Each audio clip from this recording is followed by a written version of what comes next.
Hi guys and welcome back. So today I have a really cool trick for you. I really hope you're gonna like this. I'm gonna tell you a little bit more about it later and where I've been. But for now I'm gonna perform the trick using these 5 cards, okay? So we're gonna use the Ace of Spades, the 2 of Spades, the 3 of Spades, the 4 and the 5 of Spades. And they're each going to perform a little trick for you.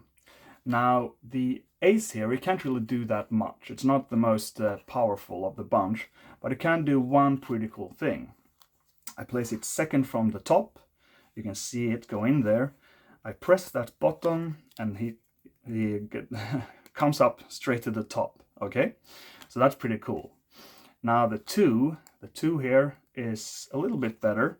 You can actually do a couple of things. I'm gonna place him inside the middle, just like that. So it's not on top, obviously, it's not on the bottom until I press that button and it comes straight to the top. I'm gonna do that one more time. You can actually see the 2 go straight into the packet, like so. Okay, but I press there and it comes straight to the top again. So that's pretty cool. Now the 3 here, the 3 is actually kind of my favorite card because the 3 can do a lot of pretty cool things. I'm gonna place the 3 in between the 5 and the 4, like so. All I have to do is give the cards a little twist and watch. That 3 turns face down, just like this. I'm gonna do that one more time, place it in between the other 2 cards, give it a quick twist and watch. The 3 turns face up, just like that. Now that leaves us, of course, with only the 4 of spades and of course the 5 of spades, okay? So I'm gonna place the 5 of spades right here on the bottom. Now if I place the 4 on the table, the 5 on top, I just press there and the 4 comes straight to the top. Now of course this is the back of the 4, you gotta admit, and this of course is the back of the 5. But again, all I have to do is press right there and that 4 comes straight to the top. That leaves us with only 1 card right here. Now what can you do with only 1 card, you might ask? Well, I'm going to show you. 1, 2, 3, and that 5 changes color into the 5 of hearts. Okay guys, let's learn that trick together right now. But first I just want to say it's good to be back. I haven't uploaded that much recently because I've had some gigs and I've been also more focused on practicing my own magic. But now I'm going to focus more again and try to upload more regularly again. A video a week or every other week or something like that. Bear with me, I will keep uploading and more frequently than these last 2 months or so. Now let's get into the trick. The trick is called Ambitious Classic, and it's by Larry Jennings. You can find it in his book, The Classic Magic of Larry Jennings, and he also has a DVD, I think, called something in the lines of Classic Jennings or Jennings Classics or something like that. Okay, now if you want to do this like impromptu, let's say these cards are scattered throughout the deck, and you want to do this impromptu, this is what you would do. You would go through the deck, you would find that 5 of hearts, cut it to the back, and then you would go through the deck again, and you would take out the ace through 5 of spades, okay? So just out jog those cards, like this, okay? I'm missing, what card? We're missing the 4, okay? So out jog them, okay? You place them here on top, and now you have to arrange them, so we have the 5, at the back, then the 4, the 3, the 2, the ace, okay? And you spread the cards and you say you're gonna do a trick with these 5 cards, but you spread one more, okay? Which is that 5, so you spread that as well, as subtly as you can, okay? And as you square up, you get a break underneath 6 cards, okay? So you got these 5 cards here in order, then you have one more card face down, which is the 5 of hearts. And now you're gonna show them one more time. You say, I'm gonna use the ace, and you peel off the ace. Then as you peel off the 2, you're going to leave that ace, holding a thumb break. So you do that at the same time as you peel off the 2, and you say, I'm gonna use again, the ace, the 2, you leave the ace. the 3, and as you peel off the 3, you're gonna bring the ace with you, okay? You do that by engaging the pinky finger over here. Just bring that with you as you peel off the 3, and try not to flash that ace, because it's supposed to be the 2. So the 3, the 4, and then you have a double right here, which you place on top. And now you turn all of this over, okay? And now you're going to do a double lift, and it can be a little bit hard to get a get ready here when you have such a small packet. So a good way of doing that is kind of just gesturing a little bit with this card and say, now the ace can't do that much. And as you do, you simply push this over. Their attention is here, so you push this over, get a break under that card. The ace can't do that much, and you place that back and gesture a little bit more to kind of justify that you place that back, okay? The ace can't do that much, but it can do one thing. And you turn this over as a double, okay? One way of doing this to get the get ready again, to keep that break, is to, as you turn it over, catch it with the heel of your thumb right here. You then clamp down with the thumb, and it will pop up over here, okay? So you can keep that pinky break. And there are other ways of doing that, by the way. You could just, you know, out jog it a little bit, press down like so, and then re-establish the break. But you show the ace, and you say this can do one cool thing. I place it second from the top, and you show clearly that it's second from the top. I like to square up here, maybe press there, and say that it jumps to the top, okay? So that's the first thing, the ace, and now we move on to the next card, which is the 2. So the second phase of this is a little bit stronger, and it keeps building throughout the routine, which is why this routine is so good, I think. Okay, you show the 2, simply turn over the top card. You say you're gonna bury it in the middle of the packet, and you're gonna place it second from the bottom. And what you can do then is actually, either you could buckle like this to get a break, or as I like to do a pinky pull down, just like that. You slide that card in that break, okay? And you show it's not on the top and it's not on the bottom. It's good to show this card as much as possible, because this is a card that is going to change later on, okay? It's not on the bottom, you press or whatever you want to do.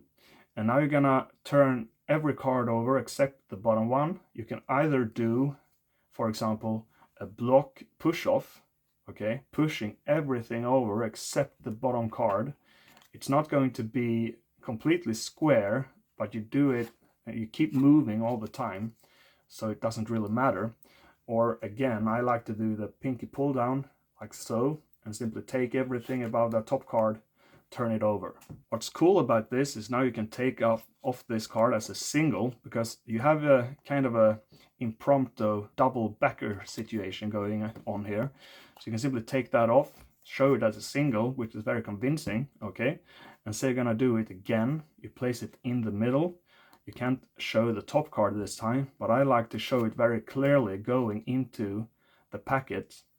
And again, you get a chance to show this 5 here that's going to change. And then you do the exact same thing. You maybe press there, you do this multiple lift, everything except the bottom card. Again, personally, I do the pinky pull down. That comes to the top again, and again you can just shove it off as a single and place it on the table. So that's phase 2. Now we move to phase 3. So we turn the top card over, which is going to be the 3. You take that into your right hand and use your fingers here to flip these cards over, okay? Now you use again either a buckle like this or a pinky pull down like I do. So you pull down on that and you take this middle double card, okay? So it's simply going to look like you're spreading the cards a little bit, okay? So you have the 3 here, you take the double and the 4. Now you take the 3 and you place it in between the double card, which the 5 and the 4, okay? And you square everything up, making sure to keep this as square as possible, okay? Just like that. You can do whatever you want. I like to do a little bit of a twist. And then you're gonna do more or less the exact same thing as before. You peel off the top card, then you take a double, pulling down like this. So you take a double and then you have the 4, you outjog the double a little bit, and you say the 3 turns over. You take the card like this, trying to keep it very square, okay, and you turn these over, and you say we're going to do it again, face down this time. You place that 3 into the middle of the other 2 cards, and again you do a little bit of a twist, but this time you're going to spread from the bottom. So it's pretty easy. It's going to simply spread the bottom card, and then you engage the next card, which is the 3. So you spread it like this, and you show that, okay, the 3 turned over again. And this here is a double. Now you place that on the table, you place this back on top. Now you need to keep this as square as you can. Maybe I didn't think enough about that in the performance, but you need to keep this as square as you can because there's supposed to be only 2 cards here.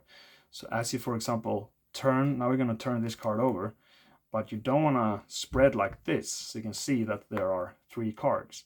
So you say now we have only, as long as you keep this moving, they probably won't see it, even though the camera might pick it up. But if you keep it moving, the eye won't be able to pick it up. So just keep everything moving, and you show, okay, we have the 4 on top. Now we have 2 cards left. We have the 4. You place that to the bottom like this, and we have the 5. And now you do another double lift like this, okay? And we have the 5.